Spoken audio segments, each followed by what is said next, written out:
ये चुनाव सत्ता के होते हैं। सरकार चाहे जिस दल की हो, जिस किसी ने भी सत्ता के सामने तनिक भी चुनाव लड़ने की जुर्रत दिखाई, सत्ता पक्ष के इशारे पर सरकारी मशीनरी उनके पुराने मामलों को ताजा कर उन्हें प्रताड़ित करना शुरू कर देती है, जब तक वो सत्ता के सामने अपने घुटने टेक नहीं देता। जिला पंचायत अध्यक्षीय चुनाव का नतीजा अभी आया नहीं, लेकिन उससे पहले ब्लॉक प्रमुखीय चुनाव को लेकर जोड़ तोड़ की सियासत शुरू हो गई। यही नहीं, ये सीटों को सत्ताई यानी भाजपा की झोली में डालने को सरकारी मशीनरी ने विपक्षियों को प्रताड़ित करना शुरू कर दिया है। ब्लॉक प्रमुखीय चुनाव को लेकर ताजा मामला विकास खंड पहला के सरैया बाजार का सामने आया है। यहाँ सपा समर्थित प्रत्याशी का समर्थन कर रहे सपा कार्यकर्ता के पेट्रोल पंप और धर्मघाटा और आवासों को प्रशासन ने अवैध घोषित कर दिया। साथ ही तहसील और नहर विभाग के अधिकारी पेट्रोल पंप, दुकानों और धर्मकांटे की नापजोख करने पहुंच गए। जांच में प्रशासन ने काफी हिस्सा दुकानें और धर्मकांटे को अवैध करार देते हुए 2 दिन में अतिक्रमण समाप्त करने की मौखिक चेतावनी दी।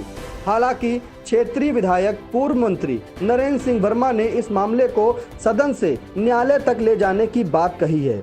उधर इस मामले में एसडीएम महमूदाबाद राम दरस राम चुप्पी साधे हुए हैं। आपको बता दें कि विकास खंड पहला में ब्लॉक प्रमुखीय चुनाव में समाजवादी पार्टी ने अजय यादव को अपना प्रत्याशी बनाया है।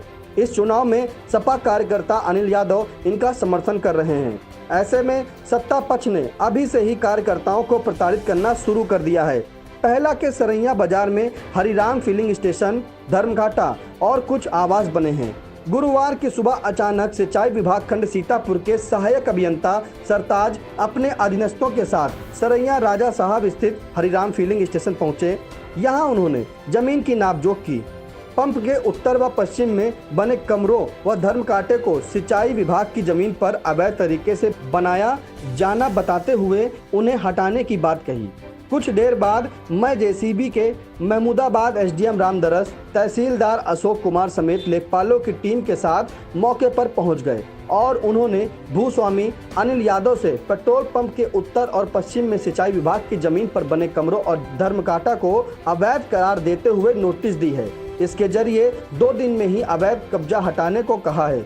जबकि भूस्वामी अनिल यादव का कहना है कि जिस जमीन पर धर्मकांटा व दुकानें बनी हैं वह उनकी पैतृक जमीन पर है, जिसके जरूरी दस्तावेज उनके पास मौजूद हैं। अनिल के मुताबिक उनके पिता से सिंचाई विभाग द्वारा नहर बनाने के समय उक्त गाटा संख्या की कुछ जमीन अधिग्रहित की थी, किंतु उसका आज तक उन्हें मुआवजा नहीं मिला है। अनिल यादव ने बताया कि वे ब्लॉक प्रमुख पहला के चुनाव में सपा समर्थित प्रत्याशी की मदद कर रहे हैं, इसलिए दबाव बनाने के लिए प्रशासन द्वारा उन पर अनुचित तरीके से कार्रवाई की जा रही है। भूस्वामी अनिल यादव ने आई इंडिया को मामले की जानकारी दी। पता नहीं, प्रशासन से कुछ लोग आए हुए थे, हमें तो कुछ जानकारी नहीं है। वो ज़मीन हमारी, ना तो हमें कोई नोटिस ना तो कोई जानकारी।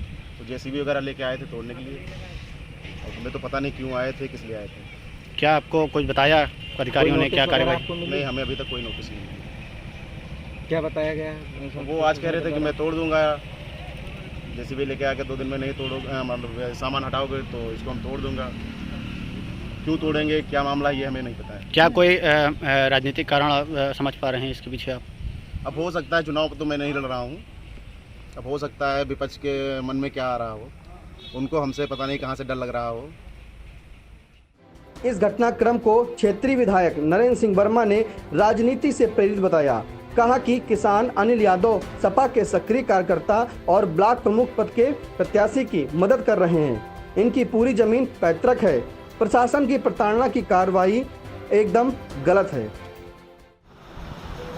देखिए, सत्ताधारी दल जिला पंचायत और ब्लॉक प्रमुख के चुनाव में पूरे प्रदेश में बौखलाया हुआ है। क्योंकि जिला पंचायत मेंबर के चुनाव में और बीडीसी के चुनाव में समाजवादी पार्टी पूरे प्रदेश में चुनाव में नंबर 1 पर रही, विजयी रही। इसी कारण से ये चुनाव लेट कराए कि संबंधित निर्वाचित मेंबरों पर दबाव बन सके, दबाव बनाया जा सके प्रशासन के द्वारा। अनिल यादव जो कि सरैया कादीपुर के रहने वाले हैं, एक किसान के बेटे हैं और समाजवादी पार्टी के कार्यकर्ता हैं। श्री अजय यादव जो पहला विकास खंड से समाजवादी पार्टी के प्रत्याशी हैं, उनके समर्थक हैं प्रशासन जानबूझ करके गलत तरीके से उन्हें परेशान कर रहा है। जिस ज़मीन पर उनका पेट्रोल पंप लगा, धर्मकांटा लगा है और पीछे जो आवास बने हुए हैं वो ज़मीन उनके पिताजी के नाम राजस्व अभिलेखों में आज भी दर्ज है। तहसील प्रशासन और शारदा सहायक के चाहे एक्शन हो, चाहे एसडीओ हो, चाहे जेई हो, वो सब गलत तरीके से अनिल यादव पर दबाव बनाने के लिए कि आप समाजवादी पार्टी छोड़ करके भाजपा की मदद कर दीजिए, ऐसा कर रहे हैं। समय बहुत बलवान होता है। आज जो लोग ऐसा कुकृत्य करवा रहे हैं उनके पास वोट नाम की कोई चीज़ नहीं है और चुनाव की जीत उनसे सैकड़ों किलोमीटर दूर है। इसलिए वो हमारे कार्यकर्ताओं को प्रताड़ित करने का प्रयास कर रहे हैं। हमें देश और प्रदेश के जुडिशरी पर पूरा विश्वास है। हम न्यायालय में जाएंगे और न्यायालय से उचित न्याय की मदद भी मांगेंगे और मुझे उम्मीद है कि न्यायालय हमें मदद करेगा। हमारी पार्टी जिलाधिकारी महोदय से और अन्य अधिकारियों से मिल करके इस मामलों को उठाएगी कि ऐसा अन्याय न हो। और मैं दूसरी बात कहना चाहता हूँ कि जिनके अपने मकान शीशे के बने होते हैं वो दूसरों पर पत्थर नहीं फेंका करते हैं। जो तथाकथित भाजपा के समर्थित प्रत्याशी हैं, चुनाव लड़ना चाहते हैं, उनके पास वोट नाम कोई चीज़ नहीं है। वो सत्ता और डर के बीच चुनाव जीतना चाहते हैं। जिनके खुद के मकान तालाब में बने हों, जिनके खुद के मकान नाले पर बने हों, जिन्होंने पावर हाउस का ट्रांसफार्मर और खंभे हटवा करके सड़क को अपने कब्जे में कर लिया हो, जिनके भट्ठे पर आरा मशीनें बगैर लाइसेंस की लगी हो, जिनके भट्ठे के आगे अनुसूचित वर्ग की ज़मीन पर पट्टे ज़मीन पर कब्जा किया गया हो, रॉयल्टी कहीं की और खेत कहीं खोदा गया हो, खुदाई 2.5 फीट की और खोद गया 7 फीट। जब बात जाएगी तो बहुत दूर तक जाएगी। अभी विधानसभा सत्र चलेगा और अधिकारियों को भी उस सत्र में जवाब देना पड़ेगा कि किन कारणों से उन्होंने एक किसान के बेटे को परेशान करने का प्रयास किया। निश्चित तौर पर हाउस चलने पर मैं मामला हाउस में भी ले जाऊँगा और अधिकारियों को भी जवाबदेही देनी होगी। सरकारें आती और जाती रहती हैं। कोई अधिकारी, अगर सरकार बदल गई तो मैं नहीं चाहूँगा कि अधिकारी ऐसा कृत्य करें कि उनको नुकसान हो, लेकिन अगर ऐसा कुकृत्य गलत कदम उठाते हैं तो निश्चित तौर पर सूबे में कहीं भी रहेंगे वो सरकार बदलने पर उनका नुकसान होगा। और एक किसान का क्या कर लेंगे, वो घर गिरा सकते हैं उसका। हम समाजवादी पार्टी कार्यकर्ता अगर उसका घर गिरेगा तो सड़क से लेकर न्यायालय तक जाएंगे, विधानसभा में भी आवाज़ उठाएंगे और अनिल यादव को जो नुकसान होगा, समाजवादी पार्टी का कार्यकर्ता तन मन धन से अनिल यादव मदद करेगा। अनिल यादव जितना नुकसान होगा मैं अपने जिम्मे लेता हूँ और समाजवादी पार्टी कार्यकर्ता उस नुकसान की आना पाई भरपाई चंदा लगा करके अनिल यादव को हम देंगे। ये हमारी पार्टी की जिम्मेदारी, हमारी व्यक्तिगत जिम्मेदारी है।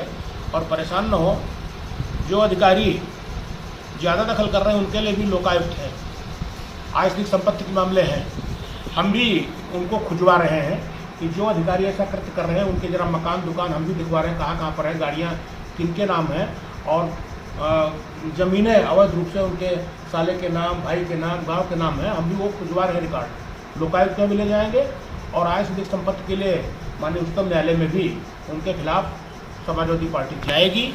और अन्य जो भी जांच एजेंसियां हैं जिनके द्वारा अधिकारियों द्वारा अवैध रूप से वसूली की गई है, उनके खिलाफ भी समाजवादी पार्टी उन विभागों में शिकायत करेंगे कि इन भ्रष्ट अधिकारी जो सत्ता के इशारे पर नाच कर गलत खेल रहे हैं, इनके खिलाफ भी कार्रवाई हो। नमस्कार, मैं हूं Satish Kaushik, actor, director, producer और आपका चहेता हास्य कलाकार।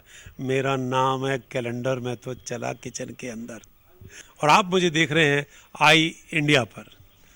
देखते रहिए आई इंडिया। खबर आपकी, नजर हमारी। देखते रहिए आई इंडिया।